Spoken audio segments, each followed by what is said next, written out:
Inuyasha has a very special place in my heart. An isekai masterpiece that blended fantasy and romance surprisingly well, especially as a young tween when I watched it.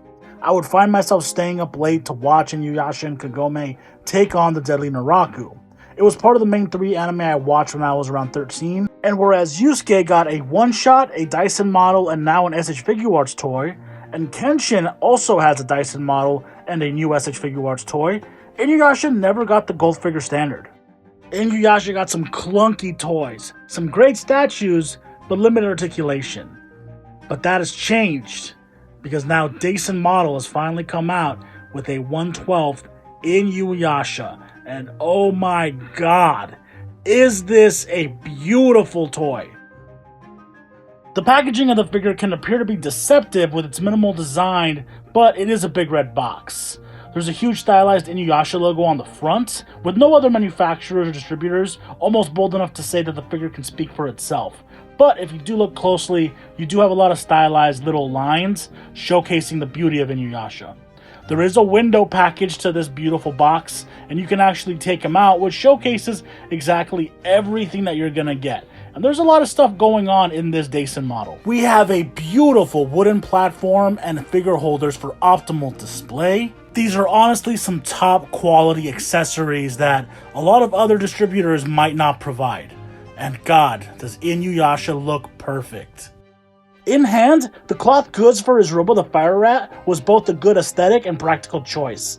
It really enhances the overall feel and authenticity of Inuyasha. When it comes to detail, Dasin model doesn't cut corners. From the detailed colors and sewing in his fabrics, to the special attention to his feet, to his thick mane of waist-length silver white hair with the short bangs, and his furry and pointed ears like those of a dog. In fact, the special care and attention the Dasin model did for Inuyasha might be the best anime-looking detail I've ever seen. The likeness to Inuyasha is insane. When it comes to articulation, the Dasin model solved ease of motion with a cloth robe. The plastic wouldn't have made sense.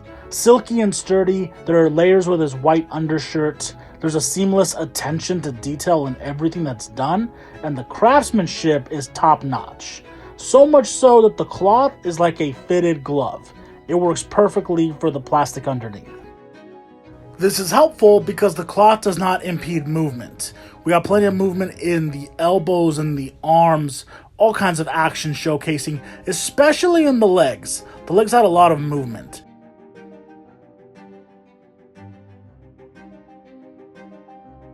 When it comes to accessories, he comes with 5 different faceplates.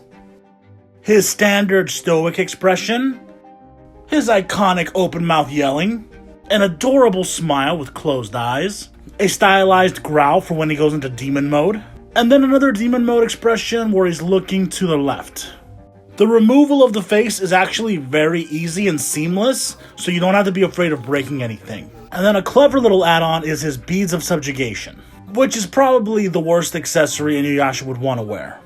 Inuyasha also comes with a variety of hands for optimal posing. He's got 2 fists, he's got his 2 claw hands, which are perfect for his Iron Reaver Soul Stealer, best claws in the business. He's got 2 kind of open hands, which are good for petting other dogs, but mostly if I had a Kagome toy, it'd be perfect for holding hands.